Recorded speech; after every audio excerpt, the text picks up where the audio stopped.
The Washington Wizards have stolen Trae Young from the Atlanta Hawks. Last night, Trae Young was traded for CJ McCollum and Corey Kispert.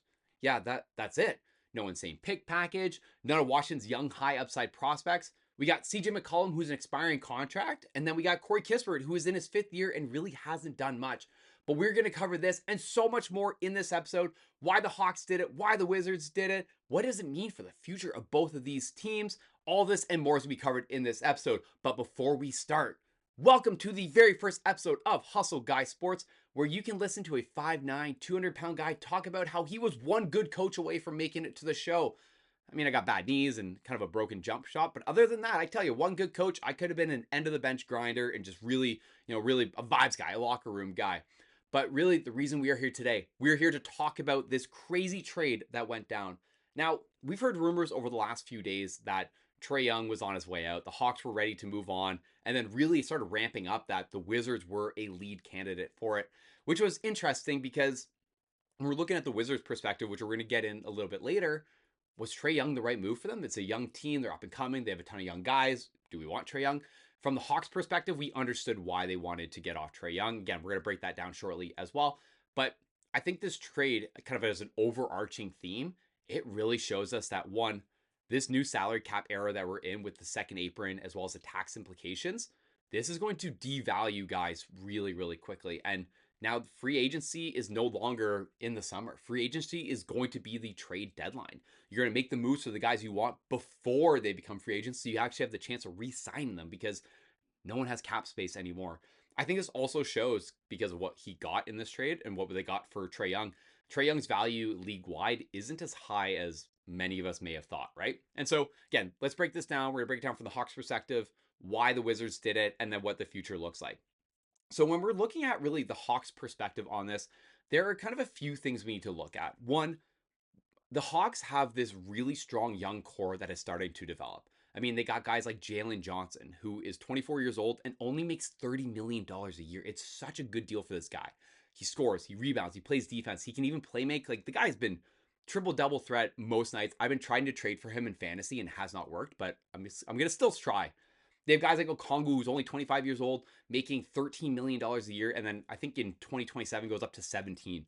An absolute steal for this guy. Again, he's also on my fantasy team and he's been killing it for me. Okay.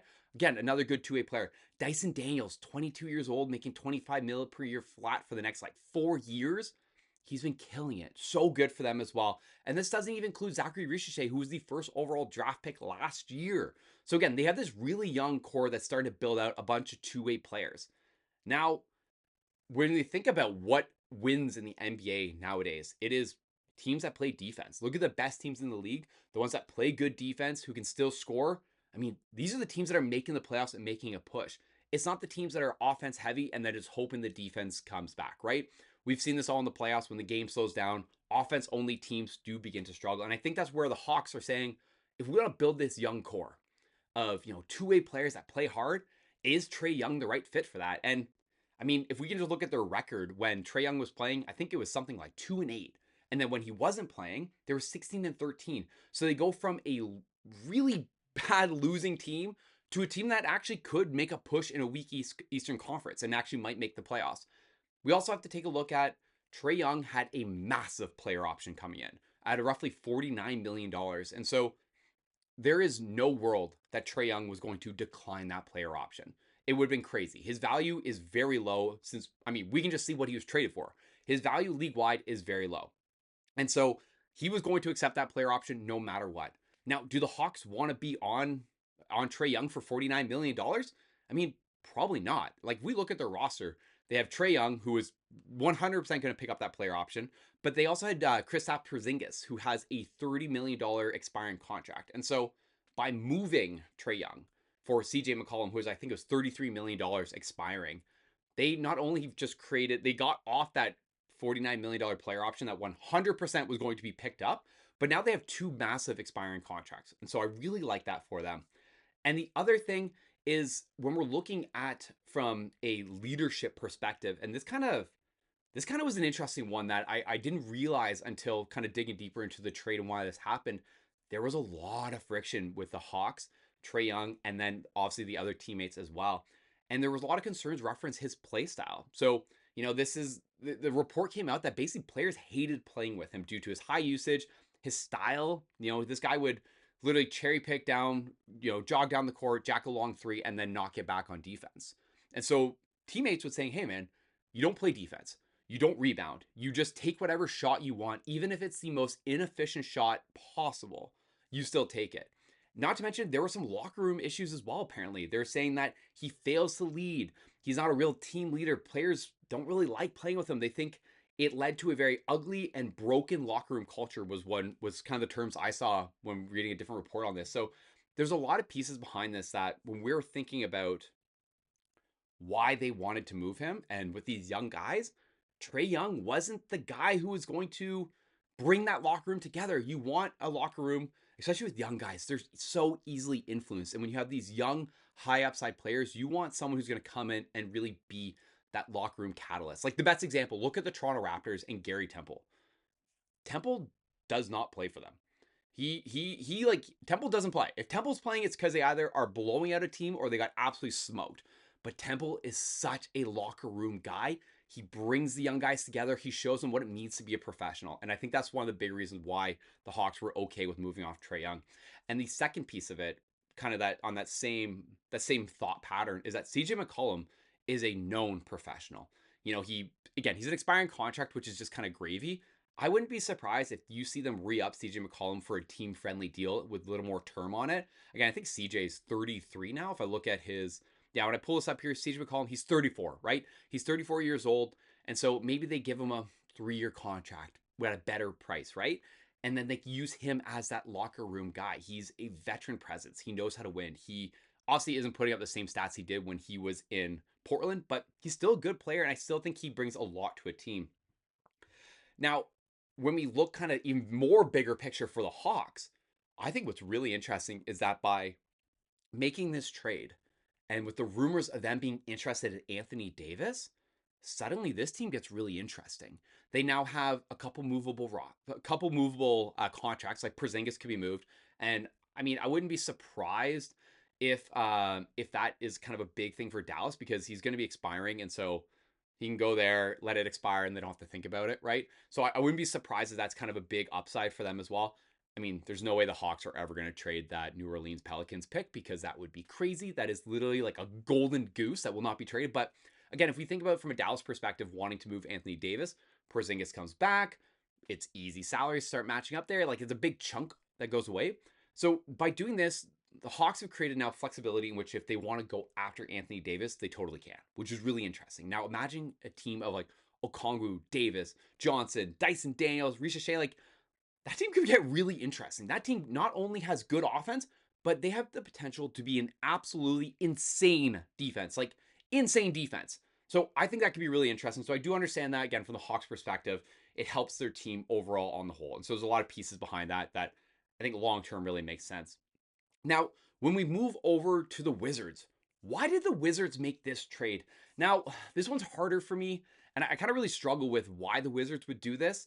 I mean, okay, there are a couple elements that I say, okay, I understand Wizards' perspective, why they made this trade, and then others that I'm not entirely sold on.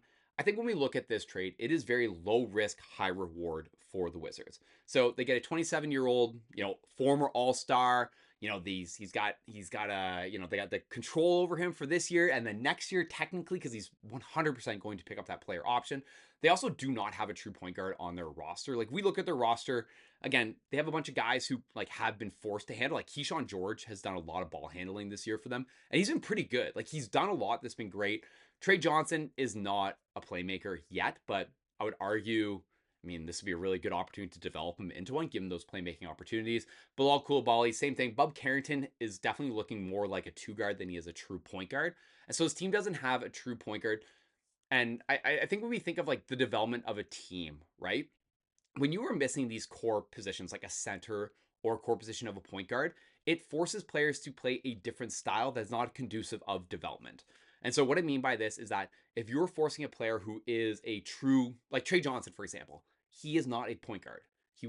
That's just not his style. He's a scoring guard. If you tell him to, hey, here's the ball one-on-one, go make a play for someone else, it's going to struggle. Now, I like that for a young team that isn't trying to do anything. And the reason I like that is because it forces him to learn a new skill that's going to help him go from, a really good player to a great player. Now, again, I think they wanted Trae Young because Trae Young, although all of his faults as a player, he is really good at setting up other teammates. If we look at his assist stats, I do think he farms a bit for assists. That might be an unpopular opinion. I think he does farm a little for those assists, but in the end, he will set up his teammates to get easier looks to the basket. He'll set up his teammates, especially someone like Alex Sarr. This is going to be so good for him. Put Alex Sarr in the pick and roll with Trae Young. Alex Sarr is going to get looks that he has not seen all year. So it's going to be good for him. Trey Johnson can now work off ball, become an off ball cutter. So it's going to get him more looks. Players like Bub Carrington, Cam Whitmore, Bilal Coulibaly, again, all these guys allow them to work off ball and hopefully get better looks. Now, back on the flip side of this is, as we talked about before, the friction with the teammates is what really worries me about this trade. As I said, CJ McCollum is a locker room guy. You love to have him for your team.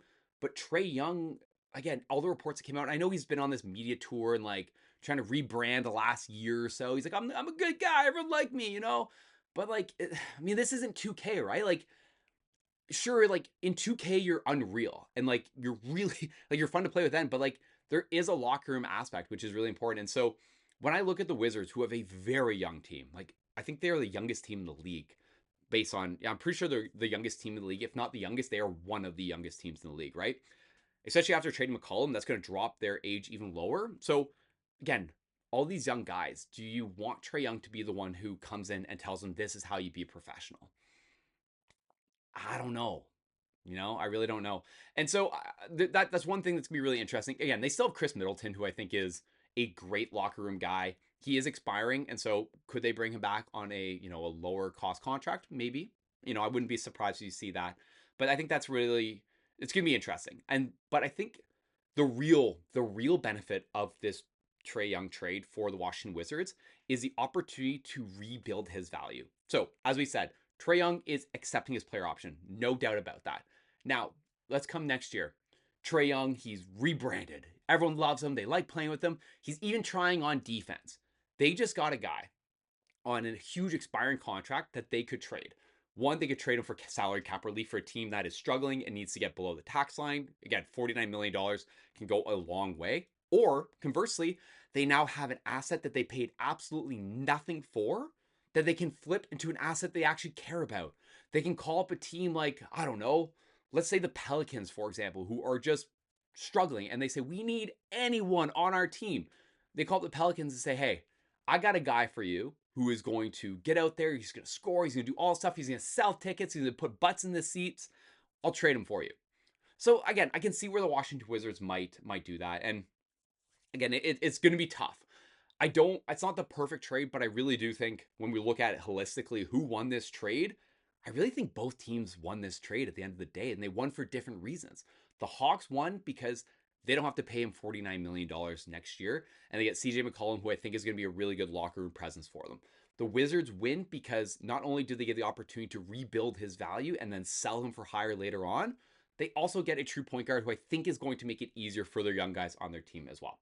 Now, again, it's there's so many elements behind this, but I guess I'm interested to see what follow up moves happen for each team. More so for the Hawks, especially with the Anthony Davis stuff being available. If they with the Anthony Davis being linked to them in a sense, I'd be interested to see what those follow up trades look like. If they do go out and get Anthony Davis as a means of kind of rounding out their roster, and if they do, I mean, they could really make a playoff push and probably make some noise because the Eastern Conference is super, super weak.